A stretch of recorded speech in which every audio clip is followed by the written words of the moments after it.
विलोकिती चित्ररथवन कालकूट गिरीवरी जाण दारासहित ओळंघला.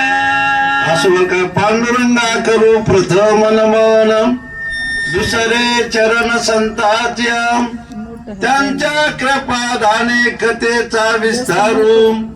बाबाजी सद्गुरु दास तुका पुंडलिका व्रदे हरी डोल श्री ज्ञानदेव तुकाराम. गोपाल कृष्ण भगवान की जय. नागेश गिरीश ओलांडून विलोकिती चित्ररथवन बरं कालकूट गिरीवरी जाण दारासहित ओळंघला. असं बरं काय कथेचा प्रसंग फार सुंदर आहे.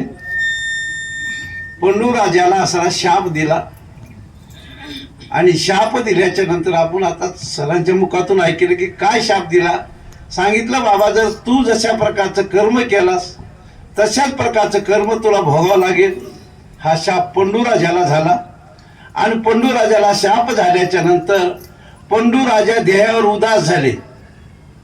फार सुंदर कथा आहे. देहावर उदास झाले आणि देहावर उदास केव्हा होतं माणूस जर आपल्या ह्या देहाचा काहीच फायदा होत नसेल फडसाहेब तर माणूस देहावर उदास होत असतो. कधी उदास होतो. एवढं राज्य होतं वैभव होतं स्त्रिया होते संपत्ती होती सगळंच होतं. मग सगळं असताना शाप झाला की इथून पुढे जर तू जर संसार करण्याचा जर प्रयत्न केलास तर तू जाग्यावर मरशील. आणि खरं सांगतो माणसाला संसार नसेल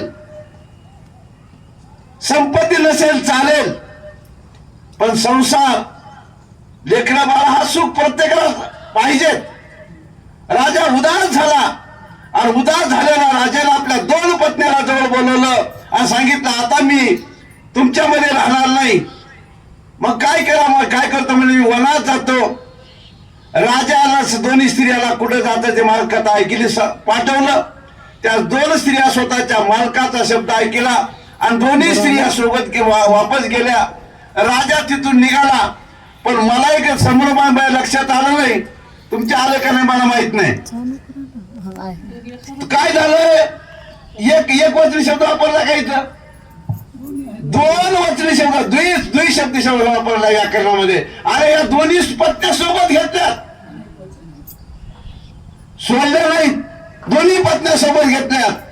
भयानक अशा प्रकारचा सर्वन आहे डोंगर आहे. या डोंगराच्या माथ्याला गेले बरं काय दोन्ही पत्न्या सोबत आहेत आपणही सोबत आहे. वन पाहिला तिथं सुंदर प्रकारची नदी पाहिली आणि ती नदी पाहिल्याच्या नंतर त्या नदीचं नाव सांगितलं भागीरथी नावाची नदी. आणि भागीरथी नावाची नदी पाहिली पण याच्या अगोदर 3 वयामध्ये एक शब्द गेला तुम्ही लक्ष दिलं का नाही मला माहित नाही. भागीरथी नदी वाहत होती पण तिथं दुर्गंध होता सुगंध नव्हता साहेब. दुर्गंध होता. आणि लक्षात ही ह्याच्या अगोदर 4थ्या वयामध्ये शब्द गेलाय तो दुर्गंध होता. आणि त्या दुर्गंध असणाऱ्या त्या भागीरथी नदीच्या ठिकाणी